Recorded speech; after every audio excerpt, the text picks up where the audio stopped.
Bismillahirrahmanirrahim. Assalamualaikum Bu Nur. Waalaikumsalam. Ada apa nih? Gimana nih kabarnya Bu Nur hari ini? Alhamdulillah, tetap semangat. Kamu gimana? Alhamdulillah, saya baik Bu. Boleh? Alhamdulillah baik Ibu. Ngapain nih dua-duaan kesini? Izin Ibu, mohon izin minta waktunya Ibu sebentar karena saya sama Bule ingin ngobrol-ngobrol singkat sama Ibu gitu, minta waktunya ya Bu. Kurang ngobrol ya? Iya nih Bu. Tahu aja nih Ibu nih. Kurang ada yang diajak ngomong kayaknya nih Bu ya. Baik, Ibu izin bertanya sama minta waktu Ibu ya Bu. Selama Ibu menjadi kepala SMP Negeri 15 Jakarta, Ibu pastikan Ibu pernah mengalami situasi di mana untuk pengambilan keputusan itu agak sulit ya Bu, gitu kan. Kira-kira singkat aja Bu, satu kasus apa tuh yang menurut Ibu susah banget, baik dari segi siswa boleh atau dari segi rekan sejawat guru juga nggak apa-apa Bu. Ya, saya memang ketika ini kan juga periode pertama saya jadi kepala sekolah, dan periode pertama, dan alhamdulillah saya lolos sebagai kepala sekolah penggerak angkatan 2. Banyak sekali terakhir ini yang rada saya harus dilema bagi saya ketika ada anak saya peserta didik kita gitu ya, di dalam penanganan oleh wali kelas, oleh BK dan kesiswaan itu menemui jalan buntu yang solusinya harus cepat dan tanggap karena menyangkut semuanya gitu. Itu apakah harus saya lakukan, apakah saya harus laporkan gitu. Nah, ini terkait dengan pendidikan karakter anak tersebut, karena bagi saya pendidikan itu kan tidak harus sekolah terus gitu, orang tua. Nah, ketika kita tidak selaras, tidak sevisi dengan orang tua, itu keputusan yang sangat sulit saya ambil. Oke. Contohnya apa tuh Bu, dari segi pendidikan karakter tadi Bu Nur yang agak bingung gitu dalam mengambil keputusan, lagi ditambah faktor orang tua juga gitu ya Bu. Kira-kira kasusnya apa tuh? Kasusnya ketika anak saya melanggar tata tertib, ada kejadian yang memang tidak sesuai dengan tata tertib.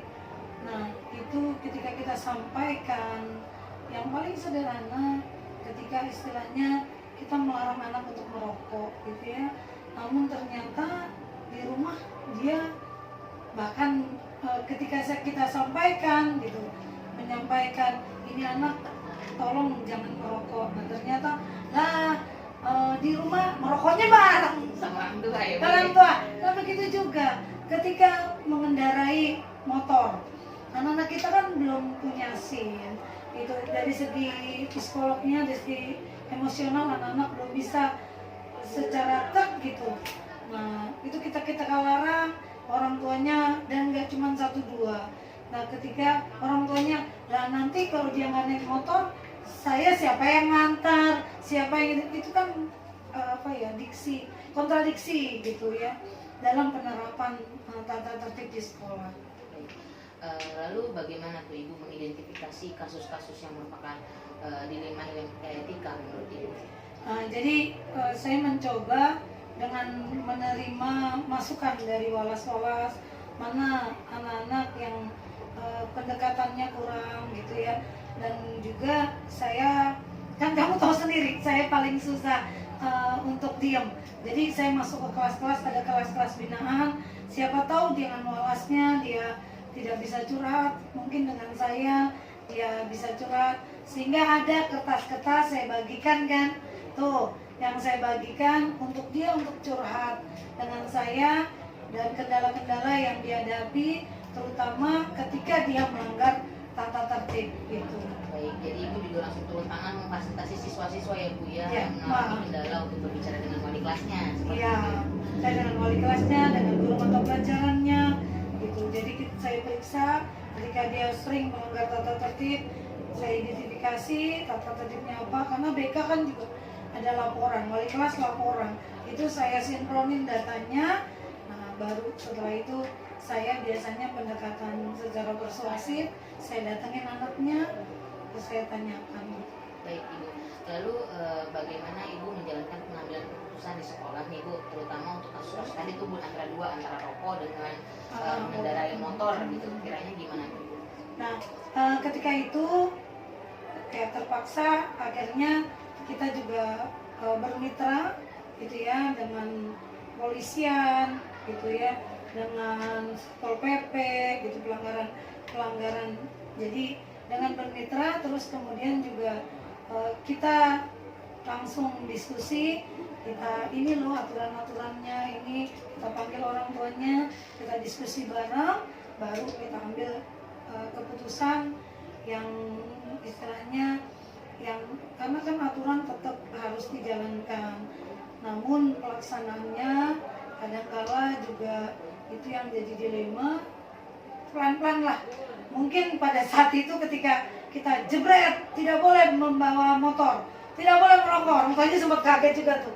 Nah terus kemudian kita ajak ngobrol lah, kita ini kan kita istilahnya dengan lingkungannya, yaitu contohnya dengan Babinsa, dengan Bu Lurah. Jadi Bu Lurah juga kalau ada pertemuan dengan warga mereka menyampaikan, dan dengan parenting kita kan pernah tuh dengan puskes, dengan ini orang tua kita panggil, jadi kita push juga seperti kita intervensi lah istilahnya, tidak hanya dengan diskusi tapi kita buka wawasan orang tua. Baik Ibu. Lalu langkah-langkah atau prosedur apa nih yang biasanya Ibu lakukan pada saat Ibu bermitra dengan tadi Babinsa, kelurahan, puskesmas, mungkin seperti itu, langkah-langkahnya seperti apa? Nah, langkah-langkahnya karena kita juga alhamdulillah punya hubungan baik ya. Ketika saya datang tuh kan ketika saya baru ditempatkan di sini, karena saya merasa saya warga baru, sehingga saya memperkenalkan diri ke setiap instansi-instansi terkait, dan akhirnya alhamdulillah setiap kita ada kegiatan juga kita undang. Nah akhirnya hubungan baik itu terjalin selama 2 tahun ini, dan kalau ada apa-apa saya selalu diskusi, tidak harus, kecuali kalau yang penting banget, yang urgent banget itu baru saya datengin. Tapi selama ini kita dengan by WA gitu ya kan, jarak didekatkan dengan gawai gitu ya. Nah itu biasanya saya hubungan kayak gitu. Saya dengan puskesmas saya hubungin dulu gimana, kalau masih bisa pakai by WA kita by WA, kalau enggak biasanya puskesmas ataupun kelurahan ataupun polsek yang datang, atau saya yang mendatangi gitu.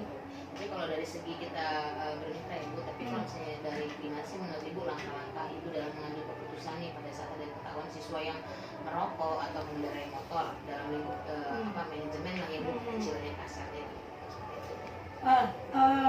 kan tadi sudah saya sampaikan, ketika wali kelas maupun BK maupun kesiswaan mentok, tidak ada solusi, tidak bisa mengambil keputusan, kan itu baru ditanganin oleh saya. Tapi kalau nanganin semua ya semaput saya juga. Jadi yang orang tuanya yang rada sulit untuk diajak komunikasi, biasanya itu kan Walas, BK, kesiswaan, baru ke saya. Nah dari situ saya biasanya nyari informasi dari Walasnya yang lebih tahu keadaan orang tuanya. Dari bidang kesiswaan kita pernah selalu lakukan tes awal, sehingga saya juga harus tahu kondisinya lebih banyak, terus jejak recordnya dia dari guru BK gitu kan, gimana orang tuanya gitu. Nah dari situ baru saya ambil keputusan, baru saya diskusikan dulu lagi, baru saya ambil keputusan gitu. Baik Ibu, dari sesi saya terakhir nih Bu, kira-kira dari semua yang Ibu ceritakan gitu kan, mana sih Bu yang paling efektif gitu pengalaman Ibu pada saat mengambil keputusan? Ya, paling efektif ketika kita bisa berkomunikasi dengan baik dan berkolaborasi, bahwa dari awal kita harus sampaikan bahwa pendidikan tidak hanya tanggung jawab sekolah, tapi tanggung jawab seluruh masyarakat. Jadi orang tua, kamu juga tahu kan, ketika kita sosialisasi program, kita nggak pernah, bahkan saya melarang orang tua bilang saya nitip anaknya, karena anak bukan barang. Jadi itulah kedekatan kita, komunikasi kita, kolaborasi kita itu yang harus kita tingkatkan, gitu ya. Oke Ibu, dari pertanyaan Bu Eka saya lanjut ya Bu ya, izin ya Bu.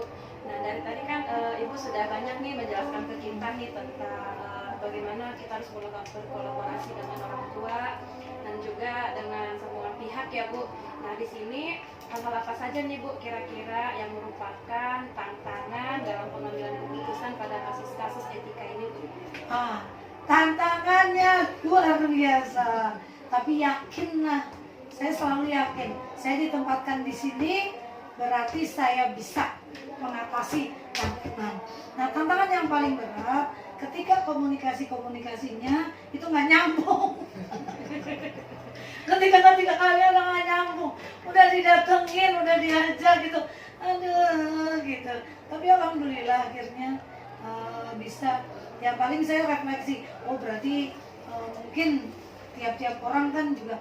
Jadi pendekatan itu juga harus berdiferensiasi gitu. Tidak hanya pembelajaran terhadap anak, pendekatan juga saya harus berdiferensiasi. Nah itu tantangan yang paling berat ketika menyampaikannya nggak nyambung. Jadi saya rada butuh waktu lama, sementara keputusan saya harus ambil dengan cepat. Itu tantangan paling berat bagi saya.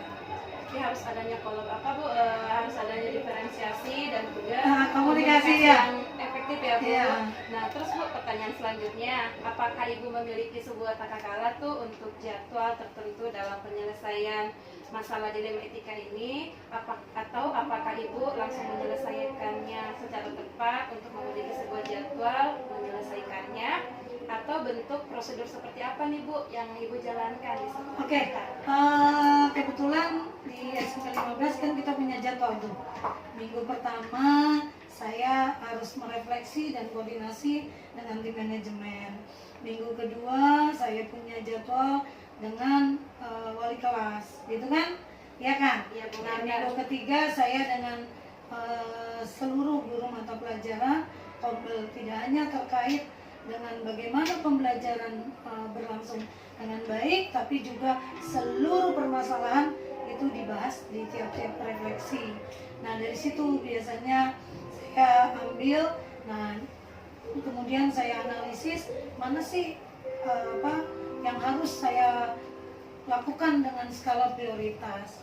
Gitu. Saya justru dapat informasi-informasi kendala-kendala itu ketika saya melakukan refleksi dengan teman-teman gitu ya. Jadi saya punya jadwal dengan manajemen di mana gitu. Sebelum manajemen refleksi dengan saya di tiap-tiap bidang kan dia melakukan. Begitu juga kompel mata pelajaran ya kan. Sebelumnya tiap minggu kan dari kompel tuh permasalahannya. Nah bagaimana? Nah nanti baru setiap bulan baru kita bahas bareng-bareng. Kecuali insidentil, baru biasanya kalau yang ada yang kasus tiba-tiba gitu ya tentang etika moral, biasanya kan langsung wali kelas tuh nanganin dengan BK. Nah itu saya hanya menerima laporan. Kalau tidak harus saya turun mengambil keputusan, biasanya udah banyak diatasi oleh wali kelas, oleh BK, oleh kesiswaan. Oke Bu, terima kasih ya Bu untuk pertanyaan selanjutnya nih Bu. Adakah seseorang atau faktor yang selama ini mempermudah atau membantu Ibu dalam pengambilan keputusan dalam kasus dilema etika tersebut Bu? Alhamdulillah seluruh guru dan teknik kami sangat membantu. Karena saya selalu setiap mengambil keputusan, saya tidak hanya melihat dari satu segi saja, masukan-masukan dari teman-teman itu benar-benar membantu saya. Gitu. Karena saya bukan siapa-siapa tanpa bantuan dari guru dan teknik 15. Gitu, dan orang tua, komunikasi dengan komite juga harus. Bahkan bahkan dengan anak OSIS juga sangat membantu. Bahkan anak-anak OSIS itu melalui didikan dari pembina OSIS itu benar-benar dia bisa menyampaikan ketika ada keluhan-keluhan, ada kendala-kendala, di dalam etika. Itu biasanya anak OSIS. Dan kita juga punya itu kan, TPPK juga jalan, iya kan? Iya, Bu. Ya, jadi semuanya kolaborasinya keren gitu. Pokoknya kalau itu mah, aduh, pada saya mungkin udah ini tanpa bantuan dari teman-teman, saya nggak bisa berbuat apa-apa, nggak bisa merubah yang tadinya sekolah banyak istilahnya anak-anak yang lebih istimewa gitu perhatian, sekarang kan sudah mulai berkurang itu. Cuman konsistensi kita yang harus kita.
Assalamualaikum warahmatullahi wabarakatuh, Ibu. Waalaikumsalam warahmatullahi wabarakatuh. Maaf ya, Bu, mengganggu waktunya.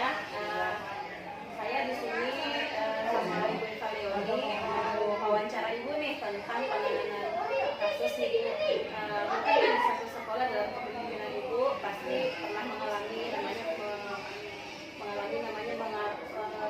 penanganan kasus dalam etika moral ya, Bu. Nah, di sini kita mau bertanya nih, Bu, kira-kira menanyakan kasus permasalahan apa nih, Bu, yang pernah Ibu tangani di sekolah ini? Terima kasih sebelumnya saya ucapkan atas kehadiran Ibu Rayana dan Ibu Eva mau silaturahmi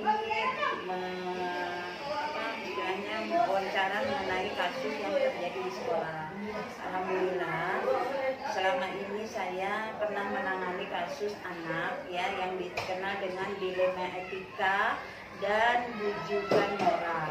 Sebelum kita ke dalam kasus tersebut, alangkah baiknya kebetulan saya juga masih belajar ya Bu, saya menyampaikan dilema etika itu adalah benar melawan benar, ya kan? Adalah sebuah situasi di mana keduanya benar tapi bertentangan dengan pengambilan keputusan. Kemudian kalau bujukan moral itu benar melawan salah, adalah situasi ketika seseorang dihadapkan pada benar salah ketika mengambil keputusan. Nah, selama ini yang saya dapati sebelum kita menangani hal itu, saya melihat dulu dari segi hukum, ya, kasusnya apa yang terjadi. Apabila kasus tersebut melanggar hukum, maka sudah tentu benar melawan salah. Nah, namun yang masih bisa diskalahkan benar, lawan benar, maka dilema etika dengan cara menganalisa apakah keputusan yang akan kita ambil antara benar melawan salah atau bujukan moral, ataukah benar melawan benar atau dilema etika. Kalau dilema etika lebih menekankan pengambilan keputusan yang tepat dan bijaksana, karena tidak ada keputusan yang salah di dalamnya. Sedangkan bujukan moral adalah antara benar dan salah. Seperti itu, Bu. Nah, contoh kasus nih, anak misalnya ya, dia main taruhan. itu terjadi anak itu taruhan. Nggak seberapa sih Bu, cuma caranya salah. Nah, satu mengatakan janji. Janji itu adalah sebuah yang harus ditepati kan. Jadi benar lawan benar. Nah, taruhannya inilah yang jadi masalah. Dengan uang berapa itu jadi kesannya jadi semacam judi. Nah, itu kita damaikan mereka, kita cari solusinya, sebaiknya tidak boleh taruhan. Kalau kamu merasa punya janji, ya ditepatin. Dan juga jangan merasa, oh kamu taruhan harus bayar sekian, itu nggak boleh. Akhirnya kita selesaikan mereka, alhamdulillah, peace, damailah mereka. Iya, gitu. Dan juga kalau anak istri kan nggak mungkin ya Bu ada taruhan seperti itu ya, salah juga. Yang nggak boleh, anak itu kecil, kelas 6, tapi dia bodinya kecil, nyalinya gede. Nah, yang ituin anak kelas 5, badannya besar, nyalinya kecil. Nah, setelah kita klarifikasi apa latar belakang dia sampai minta taruhan seperti itu, dia sekolah tidak punya bekal, nggak punya minum. Akhirnya dia memaksa temannya kalau itu bayar sama gue gitu. Nah, itulah bocahnya ya. Akhirnya kita klarifikasi sama-sama, akhirnya dapat solusinya jadi damai. Kita lakukan.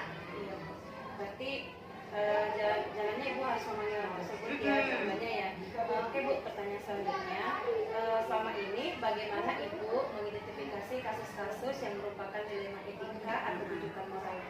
Nah, baik. Sebelum kita mengambil keputusan, ya, terlebih dahulu kita kumpulkan fakta. Faktanya apa? Kemudian siapa yang terlibat di dalamnya? Kita analisa benar atau salah.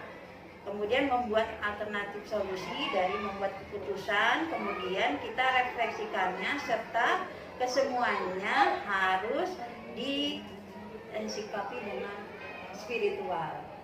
Itu. Jadi nggak mungkin saya sebagai ini langsung menuduh, kita cari faktanya dulu. Kenapa? Itu kasusnya seperti tadi. Apa benar ini anak ini kayak gini? Oh ternyata dia suka malam. Ya, itu jadinya suka taruhan. Boleh. Itu jadi kita cari fakta dulu, nggak langsung saya ngambil keputusan. Kemudian diawali dengan penelusuran masalah, kemudian mengidentifikasi masalahnya hingga terbentuklah kesimpulan. Dari kesimpulan ini sebagai dasar untuk pengambilan keputusan. Utamakan yang menjadi prioritas dengan keputusan berpihak pada siswa. Ya, kan tahu sendiri sekarang bukan center teacher ya, tapi centernya kepada murid sesuai dengan kurikulum Merdeka. Itu Sesuai dengan profil Pancasila ya Bu? iya jelas. Memang maka saya tanamkan itu ke anak. Yang pertama kita beriman dan bertakwa pada Tuhan Yang Maha Esa, kemudian berakhlak mulia. Kalau kita sudah pintar tapi nggak punya akhlak, sama aja, ya kan? Memang kemudian ada gotong royong, mandiri, bernalar kritis dan kreatif. Itu saya tanamkan ke anak-anak seperti itu. Kebetulan di sekolah kami tahun ini sudah menggunakan kurikulum Merdeka. Iya. Jadi selain profil Pancasila, berpihak kepada murid, Iya. banget sih ya Bu ya. Iya. Dan terus juga kita nggak boleh menjudge anak tersebut, Iya. harus memanggil kedua belah pihak ya Bu. Iya. Oke Bu, untuk pertanyaan berikutnya ya Bu, selama ini bagaimana Ibu menjalankan pengambilan keputusan di sekolah Ibu, terutama untuk kasus-kasus di mana ada dua kepentingan yang sama benar atau sama-sama mengundang nilai kebajikan ya? Ya, saya pertama tadi kita langkah-langkahnya kita cari dulu penyebab masalahnya, ya kan? Kemudian menentukan siapa yang terlibat dalam diskusi itu. Ya, jadi apakah warga sekolah, apakah warga di luar sekolah, apakah semua stakeholder yang ada di sekolah sesuai dengan permasalahan yang ada. Kemudian membuat beberapa solusi keputusan. Kemudian menimbang lagi dari berbagai sudut pandang sebelum memutuskan. Dan setiap keputusan yang kita lakukan kita kembali lagi dengan spiritual. Kalau saya ada 6S yang saya terapkan. Ya, pertama kita harus punya semangat. Kedua kita harus punya skill. Ketiga kita harus punya strategi. Keempat kita harus punya sifat sabar. Kelima syukur. Dan keenam adalah yang paling ini tentang spiritual keimanan kita. Makanya segala sesuatu itu kita nggak boleh ceroboh melakukannya. Ya, sekiranya kita akan melakukan sesuatu, kita pikirkan dulu kan ada istilah lidah tidak bertulang, tapi di dalam agama kita diajarkan berkata yang baik atau diam. Karena segala sesuatu kita nggak boleh hantam sama gitu, kita ada aturannya. Apalagi dari etika, di sini baik, di sini baik, kemudian bukan moral, di sini harus baik, di sini salah. Jadi kita harus bijaksana mungkin mensikapinya gitu. Terima kasih. Selain langkah-langkah tadi ya Bu, Iya. di sini kan ada juga langkah-langkah atau prosedur seperti apa yang biasa dilakukan selain yang tadi Bu, yang ada 6 semangat tadi. Ya, kalau kita telaah Bu, pertama kita telaah siapa yang terlibat, kemudian sifatnya urgen atau tidak kasus yang dilema atau secara itu kita ngambil secara dengan musyawarah atau diskusi. Kemudian kita membayangkan sosok panutan untuk mengambil keputusan secara bijaksana dengan mempertimbangkan situasi dan kepentingan yang terlibat. Jadi apapun yang ini kita pikirkan baik-baik sebelum kita melakukan tindakan. Jadi istilahnya ada bahasa gini ya, bicara atau bertindak sesuai dengan pembicaraannya, nggak boleh sembarangan. Kita terapkan di anak-anak itu. Jadi kejujuran itu penting. Ya, di mana-mana kejujuran harus lebih utama ya Bu. Iya. Apalagi untuk anak-anak kita harus lebih tanamkan ya Bu. Makanya ada bahasa kalau anak SD kelas 1 sampai kelas 3 kata bahasa guru atau bahasa ibu ya. Iya kan? Pasti apa kata mama? Iya, kata mama. Ntar udah gedean dikit apa sendang? Kata bu guru. Iya kan? Kata bu guru. Kalau di dalam Islam ada sahabat Rasul Ali bin Abi Thalib itu bilang ada tiga kategori pendidikan. Pertama 0 sampai 7 tahun, kemudian 7 sampai 14 tahun, 14 tahun sampai 21 tahun. Dan kalau kita analisa lagi dengan sabda Rasul ya, kenapa 0 sampai 7 tahun itu diajarkan untuk ibadah? Kalau Islam ya, ibadah sholat. Katanya gini, perintahkan anak ini sholat untuk usia 7 tahun. Ini mohon maaf ya kalau saya masukkan dalil ya. Iya, nggak apa-apa itu. Saya memperkuat apa yang menjadi argumen saya. 0 sampai 7 tahun itu menurut Rasulullah itu kalau di dalam sekolah SD diajarkan awal-awal untuk ibadah seperti sholat, seperti cara-caranya bagaimana. Timingnya ketika umur 10 tahun dia duduk di kelas 4. Dilanjutkan dengan hadis itu, guru auladukum bisolati bisab'in, 7 tahun diperintahkan sholat, wa isrin 10 tahun dia harus mengerjakan sholat. Ya, kemudian apabila dia 10 tahun tidak mengerjakan sholat harus dipukul, ya diribuhum, dipukullah mereka. Kemudian timernya kalau kita analisa 12 tahun kita selesai sekolah, ternyata ada ujian praktek sholat. Itu saya mohon maaf ya, kalau saya menyampaikan sesuai dengan ini aja. Jadi, ternyata di dalam Islam 7 tahun sudah diperintahkan sholat, 10 tahun tidak sholat disuruh pukul. Yang baik. Nah, kalau kita analisa sekolah SD 7 tahun kan masuk, ya.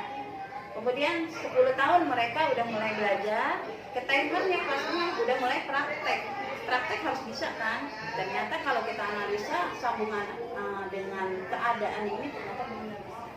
Ya. Nah, dari kembali lagi ke Ali bin Abi Thalib 7 tahun, 0 sampai 7 tahun bahasa di rumah, 7 sampai 11 tahun bahasanya di sekolah, 7 sampai 14 tahun bahasanya di sekolah, bahasa teman. Nanti 14 tahun sama dewasa dia lebih condong kepada temannya daripada kepada orang tuanya. Ya, ini emang dilema buat kita sebagai orang tua. Pendekatan kita kepada anak harus disampaikan. Jangan sampai anak lepas kontrol, apalagi sekarang udah zamannya gadget segala macam, ya kan? Iya, anak-anak kalau kita nggak kontrol bisa lepas kendali. Jangan anggap di rumah adem ternyata yang dilihat. Nah, juga misalnya kayak gitu. Pertanyaan terakhir ini dari saya nih ya Bu, hal apa saja nih yang selama ini Ibu anggap efektif dalam pengambilan keputusan pada kasus-kasus dilema itu? Ya, saya akan mencari keputusan yang terbaik Mbak Bu ya, karena keduanya merupakan masalah yang sama-sama benar yang harus menguntungkan kedua belah pihak ya. Di saat keputusan yang diambil bertentangan dengan keputusan dari pihak lembaga, keputusan yang diambil terkadang melanggar prinsip keadilan bagi anggota yang lain karena seolah-olah seperti ada perlakuan yang istimewa dari penghasilan keputusan.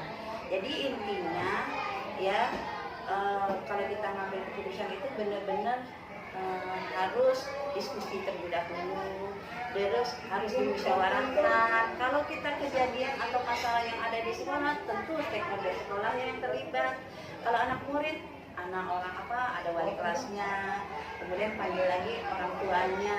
Kan kadang-kadang anak kan ini kan beda-beda ya Bu, latar belakangnya nggak semua sama. Makanya kita lebih merangkul lah bahasanya. Nggak boleh kita ngejudge anak ini begini, anak ini pasti ada punya sebab akibatnya yang berbeda. Ya, apapun yang kita lakukan, insya Allah untuk kepentingan anak lebih bijaksana, kita sebagai pimpinan harus mensikapi dengan akal yang sehat. Jangan emosi, jangan terima dulu, kita seleksi dulu, kita analisa dulu, kita buktikan fakta-faktanya dulu, baru kita mengambil keputusan. Itulah dengan jalan musyawarah.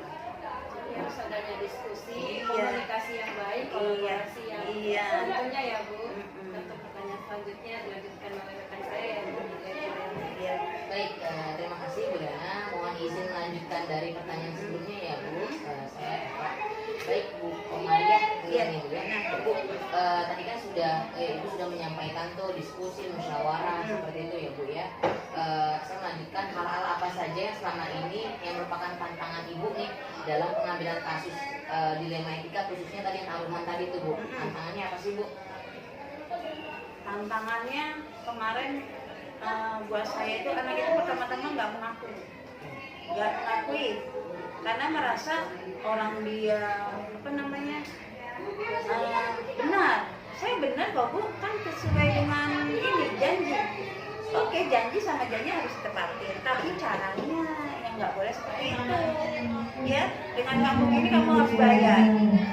Ya, nggak boleh, itu namanya sama aja seperti meminta hak kepada orang yang dengan maksa, saya bilang gitu. Terus karena dia punya hutang Bu, hutangnya apa? Itu dia janji sama saya kalau saya menang taruhan ini dia membayar. Itu jelas nggak boleh. Tantangannya itu kita harus memberikan anak semacam penguatan atau motivasi. Kalau kamu seperti ini begini, nanti sampai besar juga akan terulang lagi, dan ini akan menularkan virus yang nggak baik buat temannya. Iya kan?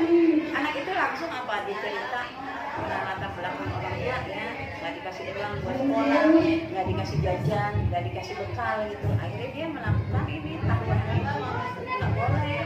Terus saya bilang gini, ya udah kalau begitu utang kamu ke banknya berapa? Utang dia ke Fahri katanya 500.000. Ya udah sekarang ibu cari solusinya, ibu sedekah sama kamu. Sedekah kamu untuk bayar utang. Tapi setelah ini tidak ada lagi kejadian kayak gitu. Anak itu menangis Bu, saya haru banget. Ada Pak gurunya di situ melihat saya. Dan kejadiannya bukan di Indonesia. Baik, jadi adanya kasus tantangan seperti itu adalah sesuatu yang bukan aku gitu ya Bu, kalau merasa nggak bersalah. Ibu sudah melakukan penguatan juga, pendekatan juga. Misalnya Bu, apakah Ibu memiliki sebuah takaran jadwal ya Bu, jadwal tertentu dalam sebuah penyelesaian kasus dilema etika ini, atau lalu apakah Ibu langsung menyelesaikannya, lalu memilih sebuah jadwal untuk menyelesaikannya? Kira-kira bentuk prosedurnya itu seperti apa yang Ibu jalankan? Kebetulan saya langsung action, langsung CTR hari itu juga. Saya tidak lanjut, alasannya kenapa? Saya nggak mau memperkeruh keadaan karena sudah diantar sama wali kelasnya. Wali kelasnya sudah menyampaikan masalahnya ke saya. Ya udah kita remukan sama-sama, kita musyawarah sama-sama supaya keterbukaan anak.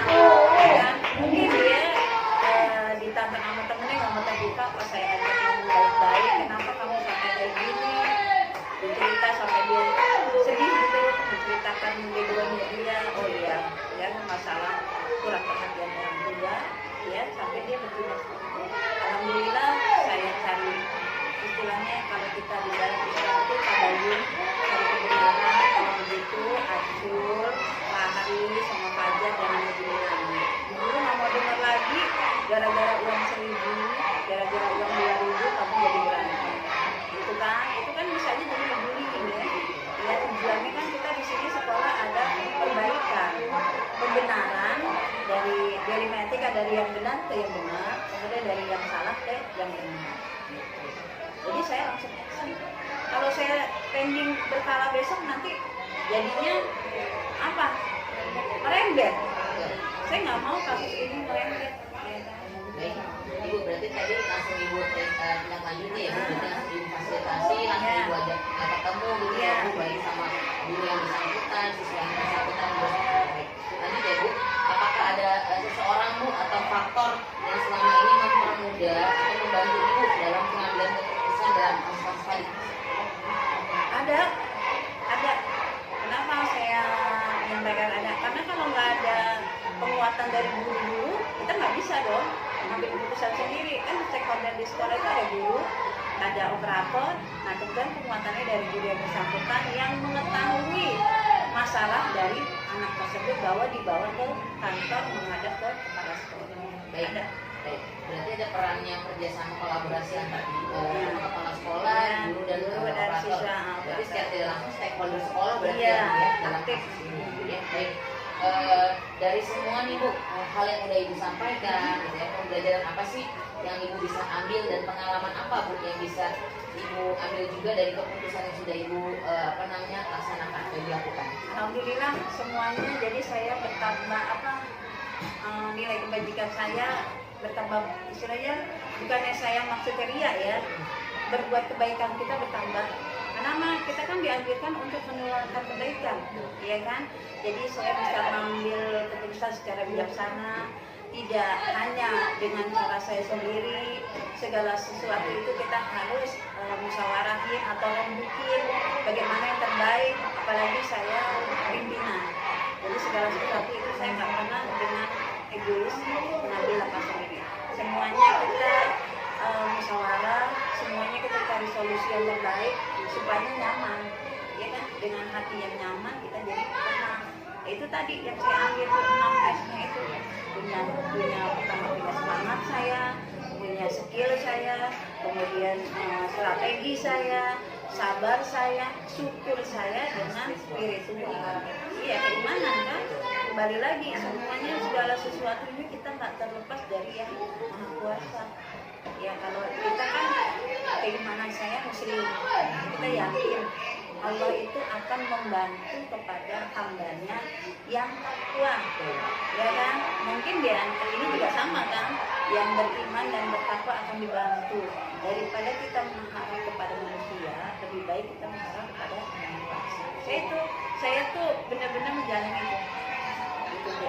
Baik, Ibu, kita sudah sampai di ujung akhir proses wawancara kita nih Bu. Sebelumnya saya sama pribadi Bu Eva dengan Bu Liana mengucapkan terima kasih kepada Ibu Komaria selaku Kepala SD 05 ya Bu ya, yang sudah memfasilitasi saya sama Bu Liana dalam momen wawancara ini untuk memenuhi tugas gitu ya Bu ya. Saya juga bisa jadi belajar nih sama Ibu. Jadi kan di akhir pertanyaan saya kan apa yang Ibu ambil atau Ibu yang pelajari gitu ya.